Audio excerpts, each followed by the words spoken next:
All right, welcome back. We are in the midst of looking at each of the three variables that impacts your final exposure. And now we're going to take a few minutes here to look at aperture and the role that aperture plays in your final images.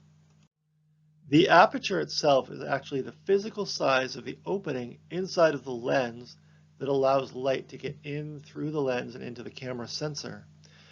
The aperture is typically a variable number. It can be opened or closed depending on how much light you want to let in. Obviously, the larger the lens opening, the faster you'll be able to create an exposure.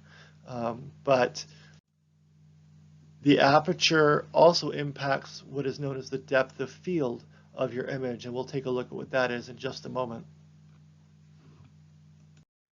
Typically, the aperture is noted as an f-stop. So your camera might have a setting on the lens or in the menu of the camera that would say you're shooting at f2.8 or f4 or f5.6. And what that is a standardized way of saying just how much light is passing through the lens at a given aperture. One of the things that seems to really trip people up is that the aperture rating, f1.4, f2, is actually a fraction. And the smaller the number, the larger the opening. So an f2 is open much wider than an f22. An f4 is open a little bit wider than an f5.6. The aperture itself is actually a calculation of the focal length of the lens divided by the physical dimension of the aperture opening. A 200 millimeter focal length lens with a 50 millimeter aperture would be described as shooting at f4, 200 divided by 50. Likewise, if you're shooting at a 90 millimeter lens at f2, the physical aperture inside would be 45 millimeters wide. The good news here is that digital photography is not Math Class 101, and nobody's ever going to tell you to shoot at an aperture of 27 millimeters and expect you to find a way to make that happen. What does matter, though, is that you understand that your aperture choice is going to impact two things. It's going to impact your shutter speed because a wider aperture will need a shorter shutter speed to achieve the same exposure. It will also impact what is known as the depth of field. The depth of field is the range of your image from the front to the back that is in focus. If we look at this image here on the left, we see the birdhouse, the fence in the background, and the log pile are all in relatively sharp focus. On the other image, however, we see the birdhouse is in focus. The middle ground where the fence is a little bit out of focus, quite a bit out of focus. And all the way back here to the woodpile is very much out of focus. So we would say that this image has a very narrow depth of field. It might be a depth of field that ranges from the front of the birdhouse to the back of the birdhouse, and then things start to get blurry after that. A wider aperture, like an f1.8, will give you this very narrow depth of field that you see on the right-hand image.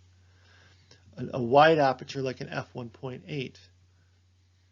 Conversely, if we look at this image on the left, we see it has a broad depth of field, and we do that by using a very narrow aperture like an f22.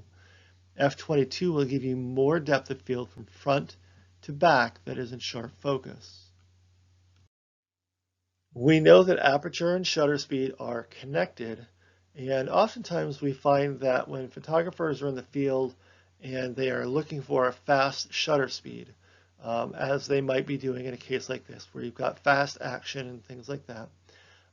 They will set their camera for shutter priority, set a reasonably fast shutter speed of, say, 1/1000th of a second, and then let their camera find the aperture that will give them that 1/1000th of a second shutter speed. The problem is a camera lens can only go as wide open as that lens is manufactured to go. So if the widest aperture on your camera is an f2, then if the camera needs wider than an f2 and it can't make it, it's simply going to make the image darker and darker and darker. The way that I choose to handle these situations is to set my camera to the widest aperture that my lens will allow, say an f2, and then allow the camera to set the shutter speed that will give me the exposure that I want. By choosing the widest aperture, I know that I'm getting the fastest shutter speed that I can under this particular lighting circumstance. If it's still too slow and I'm still not getting the image as fast and sharp as I want, then I might need to dig into the ISO ratings, bump up my ISO, and again keep shooting it at the widest aperture that I can until I get the action stopping shutter speed that I'm looking for. Coming up next, we will look at shutter speed and the effect that it has on your final exposure. So go ahead and back into the Moodle and open the link for the shutter speed video.